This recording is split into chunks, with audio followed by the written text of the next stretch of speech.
I've searched the internet for a really long time and I'm yet to come across one single fully realized list about the strength of these assassins. Why is it so? Well, one of the reasons is because they are so extraordinarily skilled that their strength is often overlooked. But that would be a deadly mistake, because we are talking about people who were one of, if not the most dangerous people of their time. And even though their chosen profession does not require them to be the strongest in any chosen room, make no mistake about it, they do possess it. Because you really can't be that proficient at killing unless you possess some real strength.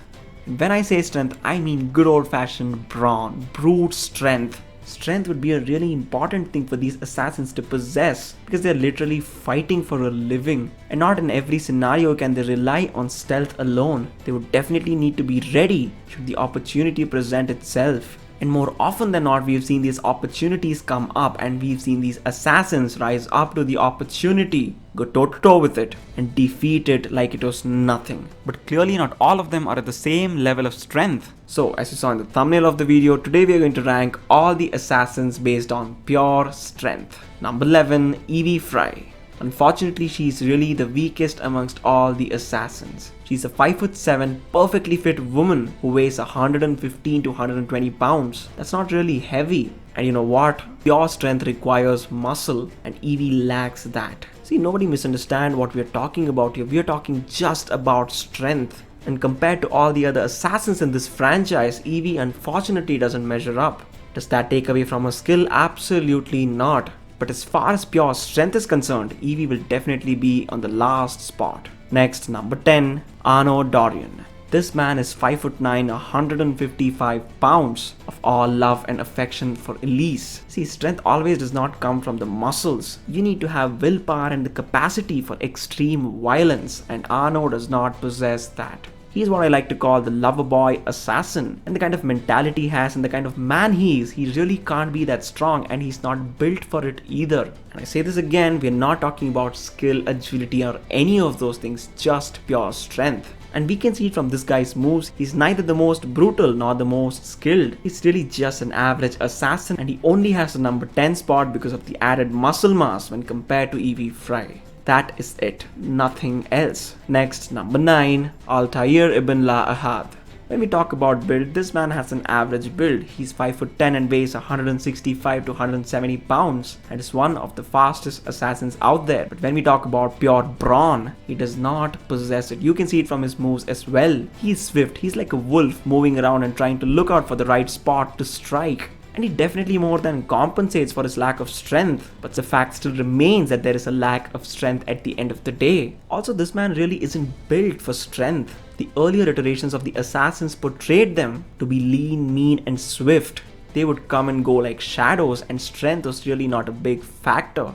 But as and when the games have evolved, they've really blessed the assassins with insane strength as well, because they've realized you really can't be in the killing business without having some serious strength. And since Altair is really the first of the assassins, he unfortunately does not measure up to the current crop of brutes. Next, number 8, Edward Kenway. I might get some flack for this, but hear me out. This man is 5'10", 160 pounds, which means he has a similar build to Altair. And he has spent his whole life on the deck of a ship. He would be tough as nails. And his agility and his endurance are really off the charts. Yes, but strength? No, I really don't think he possesses as much of it as you might think he does. There's no display of his strength anywhere in the game either. And neither does he have to. He's done quite well for himself. He captained the Jackdaw, became an assassin, and also moved to England and had a family. See, don't misunderstand me to be saying this man isn't strong at all. He has strength. And when you see the might that the people ahead of him possess, you'll understand exactly why he holds the number 8 spot.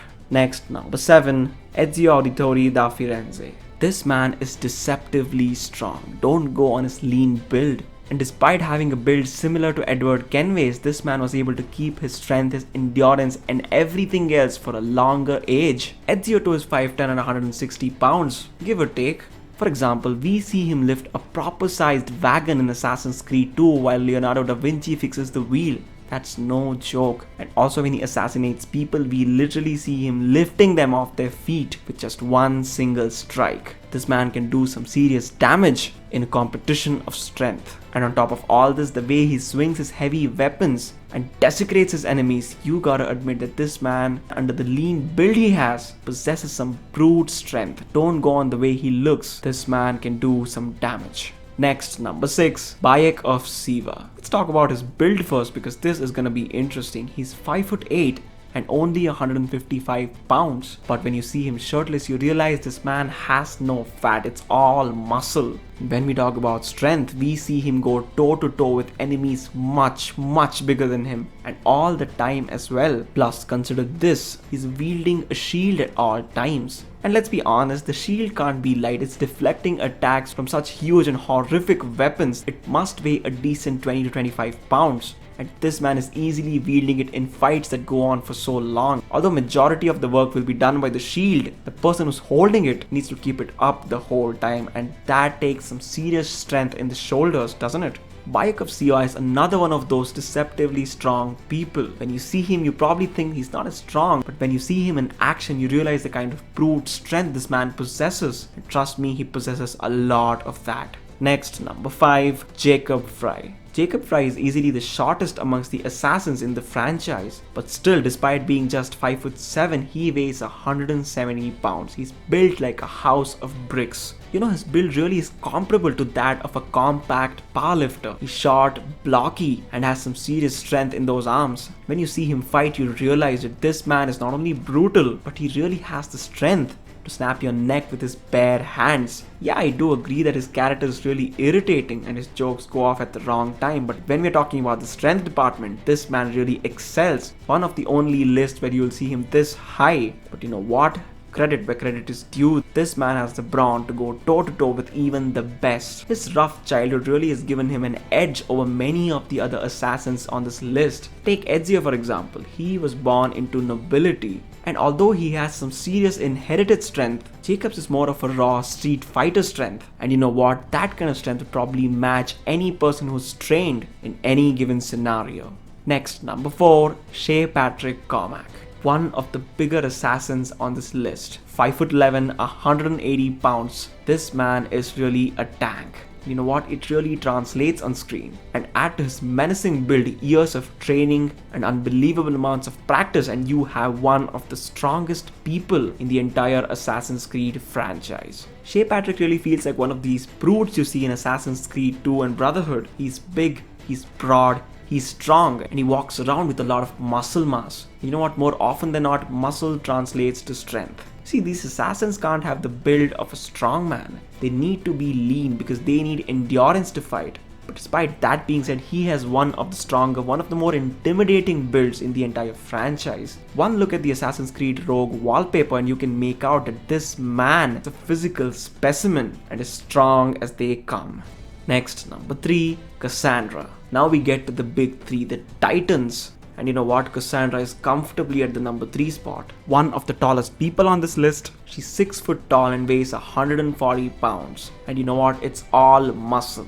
And also take into consideration she's the granddaughter of Leonidas. And I don't believe for 1 second that she didn't inherit some of Leonidas' strength. She definitely did, and you can see it in her moves. Once she's unleashed, this woman really puts on screen the destruction she can cause. And you know, at a point of time, she really lifts her opponents off the ground, no matter how big and how hefty they are. And you know, her physique too tells you that she does possess that brute strength. And Kassandra is as intimidating as they come. And you know what? I think she can go toe to toe with even the top 2 on this list. And there would definitely be scenarios where she comes out on top. But as I said, it's just about strength, and in a ranking of pure strength, she easily takes the number 3 spot. Next, number 2, Eivor. Some of you might be shocked as to why Eivor is on the 2nd spot instead of the 1st. Hear my argument. This man is 5'7", 170 to 180 pounds, one of the most muscular men in the entire franchise. Plus add to that the fact that he's a Viking and literally the reincarnation of Odin himself. But still, he is only human. He lives and he dies. Which means that his mortal body can only be so strong. And despite what anybody tells me, he comes just short of the number 1 spot. But let's talk about some of the displays of Eivor's strength. This man too carries a shield that looks really darn heavy. And he also carries an axe that I probably won't even be able to lift with 2 hands. And yet he carries all of this, all of his gear, his armor, his weapons, and still is able to fight in such a nimble and swift way. Clearly this man can lift the weight and does not feel like it's too heavy. And you know what that means? This man's got some real darn strength. And come on, he's a 9th century Viking. What would you expect? For him to be a pushover, a sissy? No, he is one of the strongest men in the entire Viking clan. And I believe he can go toe to toe with the best and actually come out on top. And he also possesses this willpower, this Viking mentality, which does not let him quit. See, that's one more form of strength. Although we're not talking about it, it definitely deserves recognition. But as far as this video is concerned, he's second and he definitely deserves it. And now, number 1, Connor Kenway. The biggest, baddest and the most aesthetically built assassin in the entire franchise. Despite being 6'2" and nearly 200 pounds, this man is lean. You know, I've read in one of the forums that he has a build similar to Batman. And you know what? The person who said it is absolutely on point. Not just that, his strength, my goodness, he's literally fighting bears with nothing but his hidden blade. He's literally holding off these wild animals that weigh hundreds of pounds with his left hand and then trying to attack them with his right. What the freaking hell? And you know what? He almost lifted the huge log that was blocking his mother's way when he was just a little boy. I can't even imagine how strong he would have got once he grew up. And add to that years of training with a master assassin like Achilles, he would literally be in peak human shape. It perfectly translates on screen. You see this man, his height, his width, his build. He's really built like a freaking tree, like a house of bricks. And in my mind, he easily takes the number 1 spot. You might say Eivor or Kassandra deserves it. And despite all the mythology involved, they were only humans. They were mortal and they can only get as strong in a mortal body. Connor, despite being just a mortal, has some serious destructive power and is easily the strongest assassin in the entire franchise. With that, we end this video, guys. Tell me down in the comment section below who you think is the strongest assassin in the entire franchise. Also tell me what you thought of the video, and don't forget to hit the like button on your way out, and also subscribe to my channel and hit the notification bell. That way you will be notified every time a new video pops up. It's your boy VZX signing out.